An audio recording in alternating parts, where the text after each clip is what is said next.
Hola, buenas tardes. Vamos a ir comenzando. El día de hoy hablaremos de un tema muy interesante. Ya comenzaremos la unidad 2 y pues revisaremos todo lo referente al gasto energético, cuáles son los componentes del gasto energético, qué factores influyen en este, además de las diferentes maneras de medirlo o de estimarlo y las fórmulas que existen pues para lo que es la determinación, ¿no?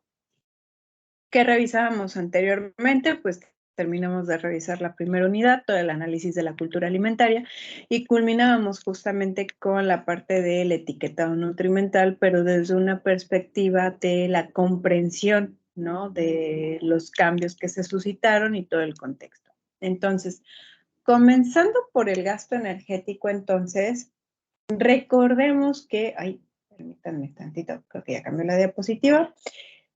Comprendemos que la energía de los alimentos es algo que necesitamos, ¿no?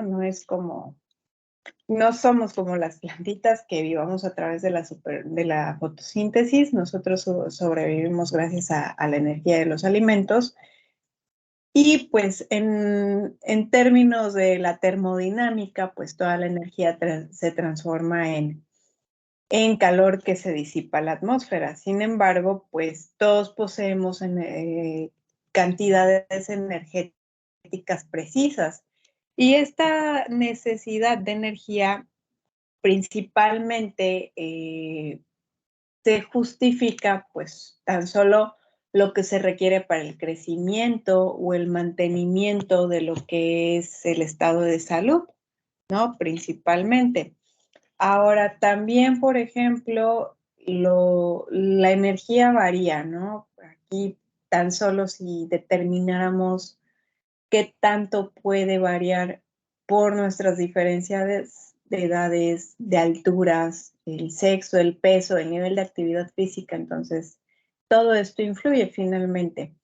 También el peso antes se consideraba como un parámetro importante, como un indicador de qué tan idóneo o qué tan falto de es el consumo de la ingesta energética, porque pues en última instancia el peso es el reflejo, ¿no? La suma de todas sus partes, la suma de todas las partes del cuerpo se traduce en el peso corporal. Si la ingesta energética es poca, pues obviamente el peso será por debajo de lo esperado. Caso contrario, si la ingesta energética es excedente, se sobrepasará, ¿no? Será un peso grande. Ahora, el cuerpo posee la capacidad exclusiva de modificar la mezcla de combustible. Ustedes saben que tenemos diferentes rutas metabólicas encaminadas a transformar los hidratos de carbono, proteínas y grasas para poder adaptarse a las necesidades energéticas que poseemos. Entonces, en virtud de esto, cualquier desbalance con el paso del tiempo, sí se traduce en un cambio en el componente del peso, ¿no? Ahora, pues bueno, desgraciadamente la visualización del peso, ¿no? En términos de energía, es preciso, pero sabemos que no indica en sí como el estado de nutrición y de consumo de todo. ¿Por qué? Porque no indica cómo está el consumo de nutrimentos. Ahí sabemos que nos tenemos que basar de otras situaciones. Ay, Ale, ¿levantaste tu manita? Buenos días, maestra. Sí. Entonces, por eso me ha tocado ver casos como de personas que, disculpe la palabra, están muy gorditas o sufren de sobrepeso, pero están desnutridas. Y personas que son muy delgadas, pero están bien conforme a su nutrición. Pues de hecho sí, o sea, ahorita es justo lo que mencionas, Ale, sobre todo me hiciste pensar en personas que tienen sobrepeso u obesidad y muchas veces lo que se detectan son deficiencias de vitaminas, principalmente. Y pues bueno, el tema con las personas que están en una delgadez o en un bajo peso es variable porque pues ya tendría que ser como más preciso ver qué es lo que está pasando. De hecho, ahorita que está saliendo el tema a colación, fíjense que más adelante lo que veremos en sí y que les es de mucha utilidad para la comprensión de esto es que para evaluar el estado de nutrición de una persona, nosotros nos tenemos que valer con múltiples indicadores. ¿Esto qué quiere decir? En la parte antropométrica no nos podemos quedar únicamente en lo que es la evaluación del peso y de la estatura. También saber la utilidad de ciertos índices, sobre todo, pues bueno, por la prevalencia de la obesidad y el sobrepeso. ¿Qué indicadores nos indican algo ahí? Como el nombre lo dice, ¿no? También, por ejemplo, circunferencias, la circunferencia del brazo, para el caso de la desnutrición, nos ayuda porque nos permite ubicar al individuo, sea de la edad que fuere, en qué percentil está. Adicional a eso está la parte de bioquímica y que sabemos que para los dos polos existe, o sea, lo genial, ¿no? De los análisis de laboratorio es esta parte de que permiten identificar cualquier deficiencia o exceso antes de que vengan las manifestaciones clínicas, que nos lleva al siguiente componente, lo que se evalúa en clínica. Ustedes son expertos en esta parte de observar signos y síntomas, finalmente, y por último, pero no menos importante, la parte dietética. Quizá no la veamos como tan a detalle porque la verdad es que sí es como bien extensa, pero que ustedes sepan las diferentes e incluso apliquen las diferentes herramientas de recopilar y el analizar la información, pues para llegar a esta parte de diagnóstico, porque es engañoso, o sea, como bien o sea, surge la duda o el comentario, ¿no? ¿Cómo podríamos hacer en este caso? Pues bueno, sí, consideramos el peso, pero también hay otros indicadores y otros componentes que consideramos y pues ya, a ver, ay, no me traje la calendarización, pero más o menos en lo que creo que es pasando esta unidad techo, todo lo de energía, carbohidratos, proteínas, lípidos y vitaminas, es justamente la unidad de lo que es todo el proceso de evaluación nutricia. Si no es en la unidad 3, creo que es la unidad 4, pero denlo por hecho de que lo vamos a revisar con seguridad. Entonces, pues continuando con esta parte, nada más, Ale, no sé si gustes comentar algo más. No, maestra, muchas gracias, ya me aclaró un poquito. Y disculpe la interrupción. No, al contrario, cuando tengan dudas ya saben que pues, levanten la manita o en ese momento abran micrófono, no pasa nada. Al contrario, es bonito y es muy satisfactorio que pregunten o que haya esa retroalimentación. Entonces, continuando aquí un poquito con esta parte, dentro de los diferentes componentes que tenemos del gasto energético, quiero destacar que tenemos algo, ¿no? Un término ahí medio rimbombante que es el gasto energético basal, el efecto térmico de los alimentos y la termogenia por actividad. Todo esto en sumatoria nos da el gasto energético total, ¿no? Entonces, existen diferentes términos con los cuales se irán familiarizando durante toda la formación, donde, por ejemplo, el gasto energético basal y en reposo suenan similar, sin embargo, no es lo mismo. El gasto energético basal o la tasa metabólica basal se define como la cantidad mínima de energía consumida que es compatible con la vida. Entonces, normalmente el gasto energético de un sujeto refleja la cantidad de energía que emplea durante 24 horas mientras está, pues, digámoslo así, bien descansadito físicamente y mentalmente, de hecho, en un entorno que no lleve a situaciones donde existe el temblor, o sea, que tiemble de frío. Térmicamente es una sensación agradable. Entonces, para estimar el gasto energético basal, hay una serie de requisitos que se deben de cumplir. Por ejemplo, que la persona no haya hecho alguna actividad física anteriormente, se mida de preferencia el despertar, 10 o 12 horas después de la ingesta de cualquier alimento, bebida sin nicotina o cafeína. ¿Por qué? Porque entonces, si hiciéramos este procedimiento de medirlo todos los días, nos daríamos cuenta que los valores del gasto energético basal se mantienen constantes. Mientras que el gasto energético en reposo o la tasa metabólica en reposo es la energía consumida en actividades necesarias para el mantenimiento de las funciones normales, ¿no? El respirar, el mantener la síntesis de compuestos orgánicos. Entonces, el gasto energético en reposo incluye la energía necesaria para el sistema nervioso central y mantenimiento de temperatura corporal. Solo no incorpora, por ejemplo, la termogenia por alimentos, la actividad física o algún otro componente energético. Ahora podrán tener aún la duda, bueno, a ver, como que sí, pero como que no, ¿cuál es más confiable o cuál? Por ejemplo, el gasto energético en reposo es más probable que lo podamos medir si fuera el caso, porque no está esta serie de requisitos que les había mencionado en el caso del basal. Es decir, yo puedo estimar, medir, perdón, el gasto energético en reposo a lo mejor en un clima frío. Y la diferencia más o menos entre uno y otro es que el gasto energético en reposo es de un 10 a un 20% mayor que el gasto energético basal. Esa es la diferencia, ¿no? Ya cuantitativamente.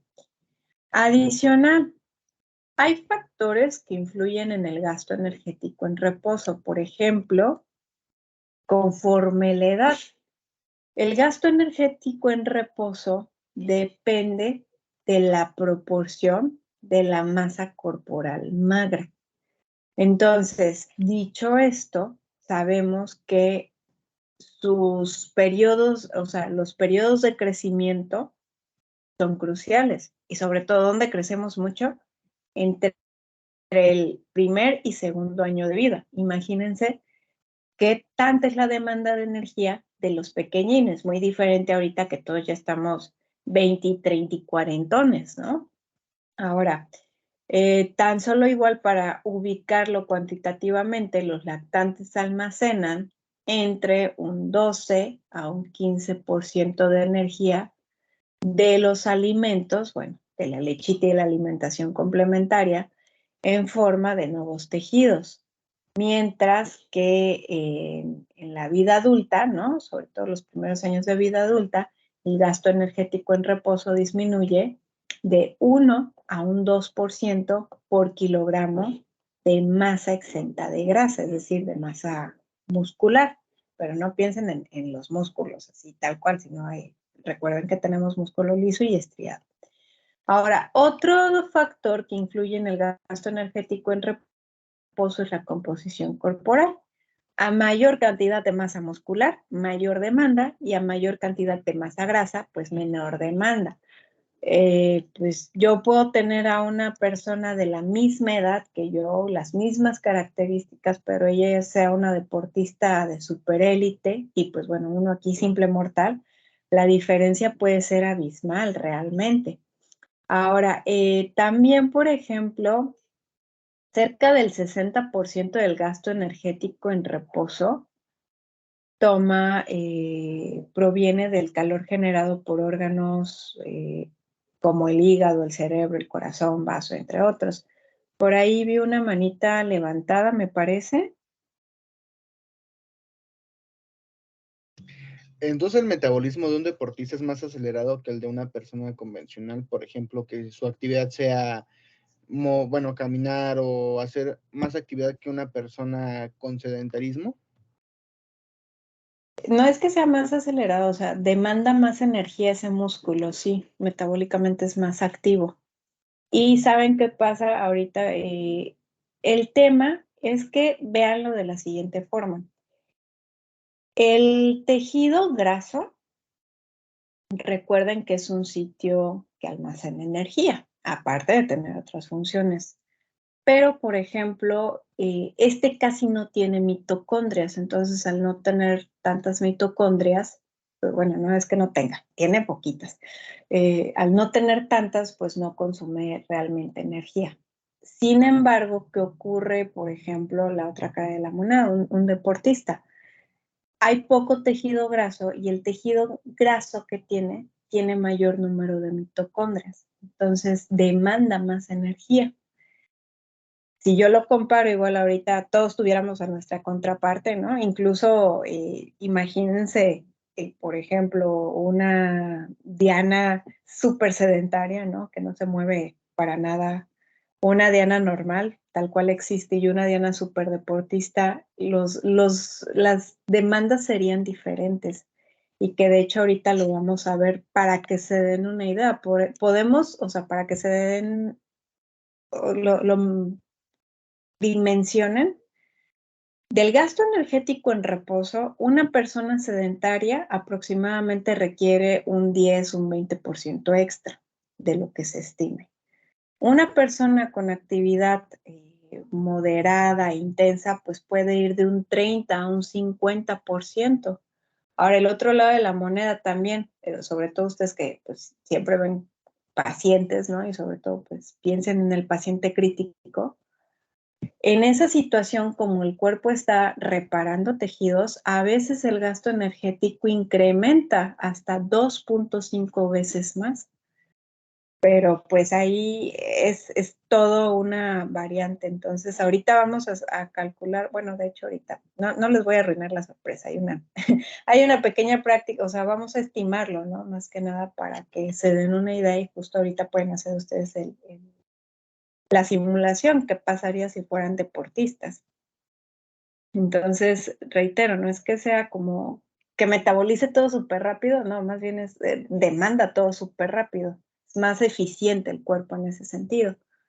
Ahora, en cuanto al tamaño corporal, de hecho también personas de mayor tamaño suelen presentar tasas mayores del requerimiento energético.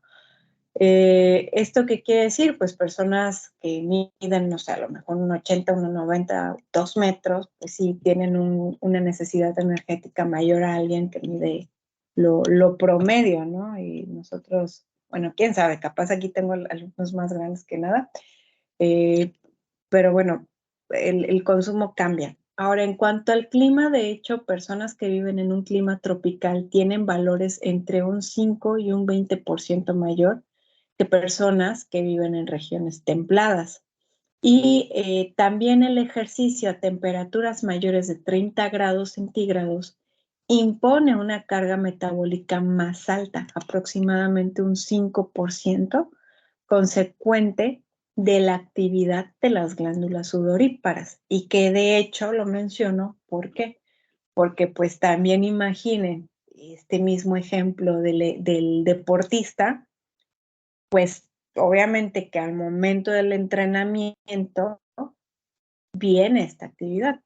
Entonces, no sé, Gustavo, si con esto como que te dejo un poquito más clara, bueno, ahí creo que ya no está Gustavo por aquí, pero lo que ocurre es esta situación, ¿no? Principalmente que vienen estos factores por ahí en juego. Ahora, adicional, sabemos que el sexo influye porque las mujeres, al poseer una composición grasa mayor respecto a los hombres, pues nuestras tasas metabólicas son hasta un 5 o un 10% menor. Sin embargo, las diferencias se pueden ir atenuando conforme avanza el proceso del envejecimiento. ¿Esto qué quiere decir? Desgraciadamente para todos nosotros, hombres y mujeres, la masa muscular empieza a disminuir, pero ¿en quiénes va a ser más notorio? En los hombres, ¿no? Porque la composición muscular es mayor. Ahora, en cuanto al estado hormonal, piensen en cualquier endocrinopatía. De hecho, pueden aumentar o reducir el gasto energético. También, pues recuerden que sistema endocrino y sistema nervioso están estrechamente, relacionados por lo que una estimulación del sistema nervioso simpático durante periodos de excitación hormonal o estrés, pues pueden inducir la liberación de adrenalina, entre otros. O también el mismo embarazo, ¿no? ¿Qué ocurre con esta situación hormonal? Hay una ganancia de peso regulada por factores hormonales. En cuanto a la temperatura corporal, tan solo la fiebre aumenta el gasto energético en reposo un 7% por cada aumento de grado de la temperatura corporal por encima de los 37 grados centígrados. Por eso les mencionaba, piensen en el paciente crítico, aquellos pacientes en un periodo de infección, una infección aguda, pues el gasto energético está elevado.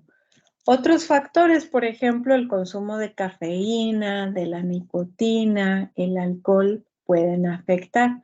Tan solo para cuantificar más o menos lo que es una tacita, bueno, una taza estándar de café, puede suponer un incremento entre un 7 a un 11% del gasto energético en reposo en hombres, y en mujeres entre un 8 y un 15%. Entonces, es interesante. Dime, Ale. Entonces, si tomamos café, se incrementa Ah, aún me, Sí, sí, o sea, tampoco, todos a tomar café, ¿no? O sea, sí tiene un sí, vamos a efecto. tomar. Sí, o sea, sí tiene un efecto, sí aumenta el gasto energético en reposo.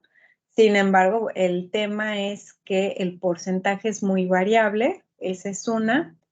Y también visualícenlo en el plazo del tiempo. ¿Esto qué quiere decir?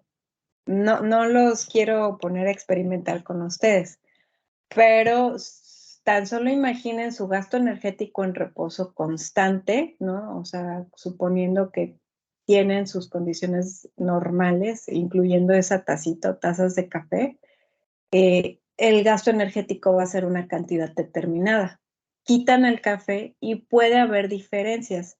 Ahí, o sea, ya con la sumatoria de todo, supongamos que hacen la prueba un mes sí y un mes no, probablemente, si no modifican ningún otro factor, probablemente lleguen a modificar un poquito ahí el peso corporal, que digan, quité el café y gané algo de peso. Y otra cosa, recuerden que el cuerpo también tiene, pues, encamina mecanismos para lo que es la transformación de los xenobióticos. Finalmente la cafeína que es un xenobiótico, entonces en algunos casos se adapta. Entonces, a más café, más pérdida de peso, no precisamente. ¿Por qué? Porque el sistema nervioso es el que lo va a ir regulando. Entonces, sí, algunas partes las va a poder ir adaptando y otras no. Pero de que sí ayuda y beneficia, sí. El tema es que es como herbolaria, ¿no? O sea, el tema de los remedios de fitoquímicos, pues no podemos realmente determinar qué tanto o cómo cuantificarlos con más, de forma más rigurosa. Entonces, pues ya, el día de hoy, todos a tomar café. No, mentira. Sí. Ahora, Gracias, maestra. de que, en cuanto a lo que consumen las diferentes partes del cuerpo, energía, podemos observar aquí, por ejemplo, la sumatoria, ¿no? Más o menos, por ejemplo, el que acapara gran parte de la energía, pueden observar ustedes que es el músculo, seguido por lo que es el cerebro, pues recordamos que el sistema nervioso regula todas las funciones vitales, para lo cual le tiene que estar llegando un suministro constante de energía. Adicional, otra parte importante que consume energía es el hígado, como podemos observar, porque finalmente el hígado, recordemos que lleva más de 500 funciones. Asimismo, en el caso de los riñones, pues imagínense todo el tiempo filtrando, o sea, su energía que consumen es demasiado. El corazón por igual es representativo. El residual no es que sea así como de, bueno, ya para lo que queda. O sea, residual es referente a las otras partes de nuestro cuerpo.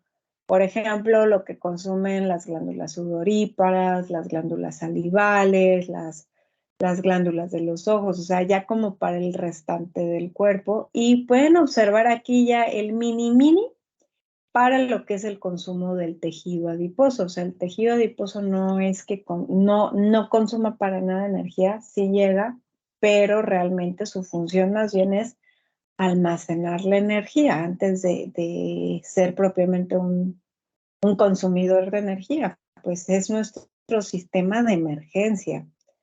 Ahora, en cuanto a otros términos que probablemente ustedes lleguen a observar a lo largo de toda la formación y en la evidencia en diferentes libros, es el famoso efecto térmico de los alimentos o termogénico de los alimentos, que se aplica al aumento del gasto energético asociado al consumo, digestión, absorción de los alimentos. Aprox representa un 10% del gasto energético total. Es decir, recuerden, está el reposo más todo lo demás. Y pues sabemos que es algo obligatorio, o sea, no, ¿esto qué quiere decir? No es como que decida hoy no usar energía para digerir, absorber y metabolizar los nutrientes, o sea, realmente es algo que, que va de por medio, ¿no? También existe otro término que pueden llegar a escuchar por ahí, que es la termogenia facultativa o adaptativa, que se refiere al exceso de energía consumida. Se puede atribuir a la ineficiencia metabólica del sistema estimulado por la actividad simpática, es decir, puede haber de pronto un exceso de energía ante el cual el cuerpo no alcanza como aprovechar de forma eficiente, entonces se acumulará finalmente en nuestro reservorio diseñado para esto, es decir, el tejido graso. Entonces, el efecto termogénico de los alimentos depende de la composición de la dieta, de modo que el gasto energético aumenta tras la ingesta de los alimentos, sobre todo pues cuando son comidas muy copiosas, ¿no? En nutrimentos, pues, no sé, se me viene a la mente qué tanto va a implicar el metabolizar a lo mejor alimentos que tienen carbohidratos simples, poca fibra, más cantidad de grasa, no será similar a cuando a lo mejor tengo una comida con mucha fibra. Recordemos que nosotros no aprovechamos la fibra, entonces es más pesado, o sea, es más trabajo, es más talacha, implica más trabajo para el organismo. Ahora, otro aspecto importante es que el valor del efecto termogénico de los alimentos disminuye aprox a los 30-90 minutos tras la ingesta. Por esta razón, en la práctica, el efecto termogénico de los alimentos se calcula pues realmente que no es más del 10%, ¿no? Entonces, ¿esto qué quiere decir? Yo como, en esos 30-90 minutos mi gasto energético aumenta por esa actividad de termogenia de los alimentos para aprovecharlos. Una vez que se aprovecharon, disminuye mi gasto energético, pues si estoy sentadita, ¿no? Puedo estar sentada toda la tarde esperando, cambiará considerablemente, pues porque los procesos en mi cuerpo ya se llevaron a cabo. Ahora adicional, la termogenia por actividad es ese consumo de energía por diferentes actividades. Entonces, engloba tanto la termogenia por actividad no relacionada con el ejercicio, es decir, las actividades normales, y la energía, pues, derivada, pues, aparte tenemos las actividades deportivas, ¿no? Entonces, este es el componente más variable. Puede ir desde las 100 calorías por día extra o hasta las 3000 calorías por día extra. Imagínense mi requerimiento contra el del Canelo, ¿no? No inventen, no sé cuántas calorías requiere, pero es demasiado. Entonces, lo cierto es que al aumentar la edad, la termogenia por actividad disminuye. ¿Por qué? Porque disminuye también la cantidad de masa muscular. Pero es como una cosa deriva de la otra, porque si yo mantengo la actividad física, me ayuda a preservar en medida de lo posible la masa muscular. Entonces no tenemos que quitar una porque ya disminuya, ¿no? Entonces hay que incluirlo. Ahora, otro aspecto importante es el exceso de consumo de oxígeno post-ejercicio. Este depende de la duración y de la magnitud de la actividad física. Por ejemplo, el entrenamiento HIIT o entrenamientos intermitentes de alta intensidad demandan más energía. En sí, el ejercicio no produce un aumento significativamente prolongado de la tasa metabólica, depende fundamentalmente de la masa libre de grasa. Entonces, ¿esto qué quiere decir? Hago el ejercicio y puede ser que el ejercicio por sí mismo no cause el aumento, sino todos los mecanismos que vienen post ejercicio son los que me van a adicionar una demanda de energía. Esto, pues, puesto en la práctica clínica es igual la importancia, resaltar la importancia del ejercicio, o sea, no pensar, porque es muy normal. Vemos publicidades o vemos estos comerciales de que no sé, se me ocurre, si comiste, ahorita que fue el 15 de septiembre, si comiste un pozole, ¿no? Equivale a que camines tantas distancias o tantos kilómetros. Realmente así no funciona la cosa porque por un lado es la actividad, pero aparte viene toda la respuesta post-entrenamiento. Y realmente el gasto energético y la demanda se regula pues adicional por otros factores. Les decía, la actividad neuronal y la actividad endocrina son dos cosas bien importantes que intervienen mucho en esta parte. Ahora, ya adentrándonos un poquito en la cuestión de la energía, en términos de repaso nada más, recordemos que es importante destacar que la energía se mide en las famosísimas calorías y en los famosísimos kilojoules. Una caloría es la cantidad de energía calórica necesaria para elevar la temperatura de 1 mililitro de agua a 15 grados centígrados. Aquí poniéndonos un poquito técnicos. Y el joule mide la cantidad de energía en términos del trabajo mecánico y corresponde a la cantidad de energía necesaria para acelerar una fuerza con una fuerza de 1 newton durante una distancia de 1 metro, que son como cuestiones técnicas que es importante hacerlas del conocimiento pues para todo el personal de salud, ¿no? Entonces, la pregunta del millón, bueno, ¿cuánto equivale o qué? ¿Cómo? Una caloría equivale a 4.184 kilojulios. Y otra pregunta frecuente, ¿es lo mismo caloría con C grandota, kilocaloría? ¿Qué pasa ahí? Digámoslo así, cuando ustedes vean caloría con la C mayúscula, está haciendo alusión a una kilocaloría. La caloría con C chiquita es esta situación que les mencionaba, la cantidad de energía calórica necesaria para elevar la temperatura de 1 mililitro de agua a 15 grados centígrados. Entonces es ahí como tecnicismos que de pronto enredan, ¿no? En su momento.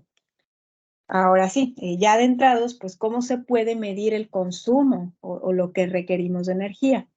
Lo que ocurre es que podemos hacerlo de forma directa a través de la calorimetría directa, que es colocar al individuo dentro de una cámara que detecta el calor que se produce por el sujeto. Sin embargo, pues en esta cámara el sujeto debe de hacer cantidades moderadas de actividad. No se puede estimar, por ejemplo, el sustrato oxidado, pero nos da, o sea, mide precisamente. La desventaja es que es caro, realmente. Pueden observar ustedes aquí el equipo, es una cámara grande, implica materiales costosos y que no refleja la situación real de un sujeto. Como les decía, cuando entra el sujeto aquí en esta cámara calorimétrica, hace poca actividad y pues realmente como estamos nosotros en la vida normal, ¿no? O sea, estamos más activos, no estamos como sentaditos. Ahora, tenemos otras maneras más amigables o menos caras a través de la calorimetría indirecta. De hecho, es un método que implica que el sujeto respire a través de una boquilla conectada a un carrito metabólico y el sujeto permanece con la nariz, perdón, me cruzan ahí los cables, el sujeto permanece con la nariz tapada un tiempo determinado. Entonces, aquí, como pueden observar, es una máscara un tanto incómoda. De hecho, aquí está muy, muy lindo el equipo porque te evita la molestia. Sin embargo, hay otros que únicamente utilizan las pincitas en la nariz y el sujeto se coloca la boquilla. Es un poco más incómodo. Existen también tienditas ventiladas que, bueno, ya están muy lindas porque no generan tanta incomodidad al sujeto. Sea uno u otro el método, en sí, estos equipos de calorimetría determinan el consumo de oxígeno y producción de dióxido de carbono de un sujeto en un periodo determinado. Entonces, hay una ecuación, la ecuación de Weir, y un cociente respiratorio constante. Ahorita lo vamos a ver como más a detalle con unos resultados. Ojo, ¿ustedes dónde pueden llegar a observar estos equipos? En el caso de las unidades de cuidados intensivos, porque permite determinar las necesidades energéticas de los pacientes. Recordemos que en el hospital, en la UCI, lo que queremos es menos días de estar internados en la UCI, lo cual requiere que el sujeto no tenga un desarrollo de desnutrición. Entonces la energía se tiene que estar cuidando, ¿no? Muy, muy minuciosamente. Ahora, en términos ya más sencillos, en condiciones más sencillas, si ustedes de pronto están, no sé, se me ocurre que van a algún estudio, los invitan a algún estudio y les mencionan que les harán una prueba de calorimetría, muy probablemente les informen que lo ideal es que las personas estén en buen estado de salud, hayan ayunado al menos un periodo de 5 horas, no consuman cafeína, alcohol, tabaco al menos 2 horas, se evite el ejercicio incluso desde un día antes y que el sujeto esté en reposo más o menos unos 10 a 20 minutos previos de la prueba. Entonces, la prueba en sí es aproximadamente unos 10 minutos. Se ignoran los primeros 5 minutos y posteriormente se estabiliza el coeficiente de variación. Entonces ya hay un estado de equilibrio y se monitorean los 5 minutos posteriores. Sin embargo, este protocolo cambia un poquito. Aquí lo que quiero que observen es que la calorimetría te informa cuál fue el volumen de dióxido de carbono expirado y el volumen de oxígeno consumido. Por ahí veo una manita levantada. Ah, Gustavo. No es el mismo que aplica, por ejemplo, yo lo he visto en el Mosel y lo aplican, pero para el gasto cardíaco. ¿Es el mismo? Lo que ocurre es que a veces combinan. Sí, efectivamente, también les iba a mencionar eso.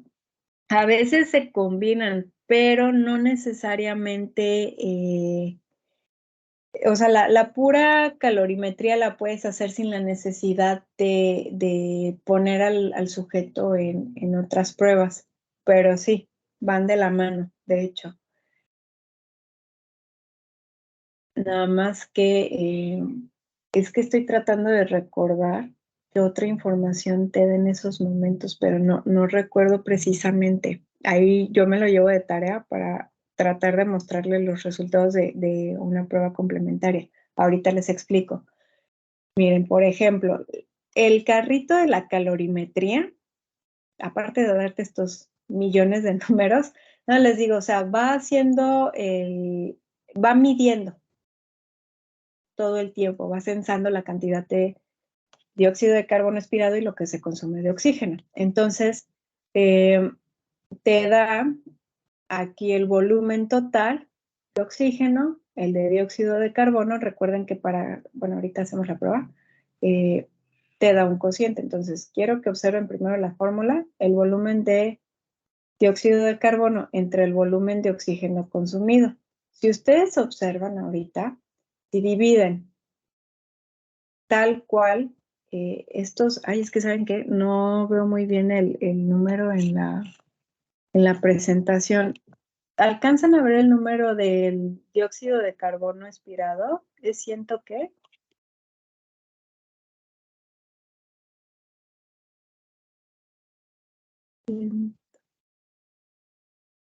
¿Es 183? A ver, si dividen 183 y el número que tenemos acá, ¿de cuánto es?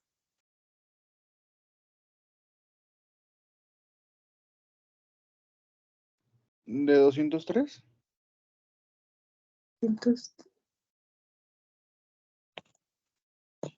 No, a ver, es 203, no es 200, es que no le veo muy bien. 210. 210, perdón, ok. mi dislexia. Soy disléxico. Ay.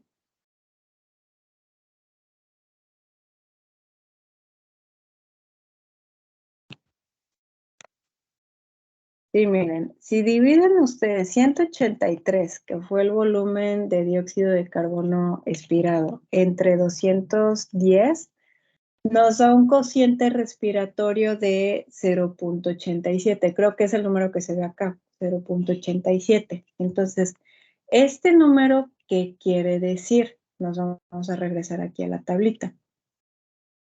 Dependiendo el valor del cociente respiratorio, se puede estimar cuál fue el sustrato energético empleado en ese momento. Por ejemplo, el valor fue de 0.87. Si se dan cuenta ustedes, un cociente respiratorio de 0.85 indica que fue un empleo mixto de sustratos energéticos, es decir, hidratos de carbono, proteínas y lípidos. Por el contrario, si el resultado hubiese sido 0.82 hasta 0.71, ¿no? Nos estaría indicando que se están empleando proteínas como sustrato metabólico. Esto traslápenlo en la unidad de cuidados intensivos. Es algo que no desearíamos porque entonces estamos entrando en un proceso de desnutrición. Ahora, en el caso de un valor de 0.7, está indicando que se están utilizando los lípidos como reserva energética. Dependerá el contexto donde se pueda decir, bueno, es algo afortunado o desafortunado.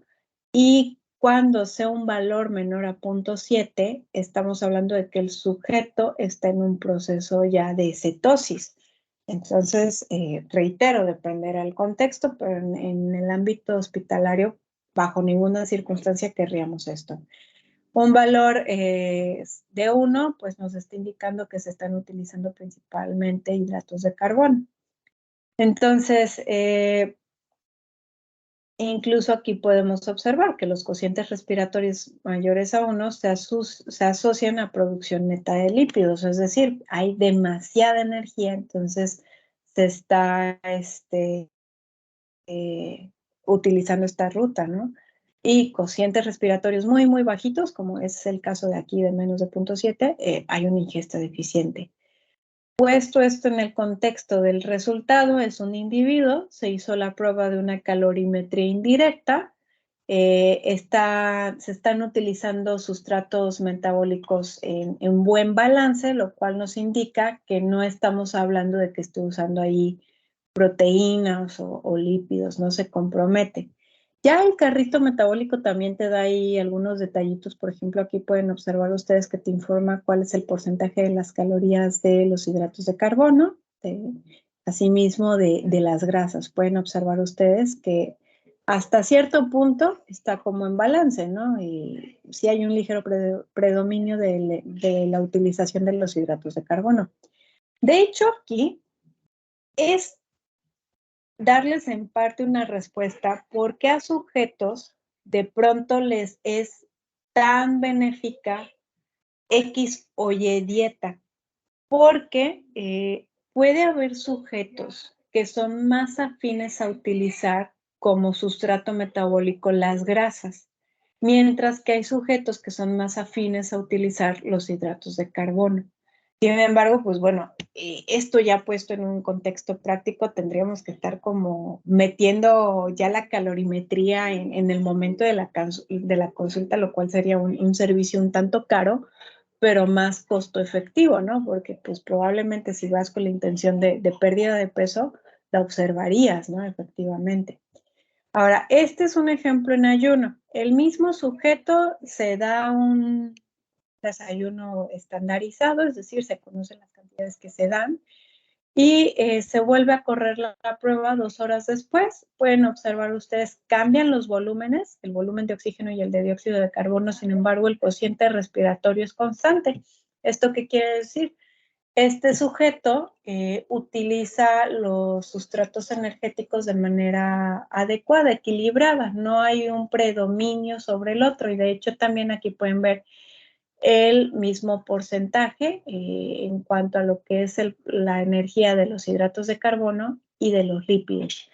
Entonces aquí hay una ligera tendencia de un predominio del uso de los hidratos de carbono, es decir, es un sujeto que si le damos una dieta con un 60% de hidratos de carbono, supongamos que está buscando reducción de peso, se mantiene ese porcentaje, podemos tener resultados, no es como tan quisquilloso.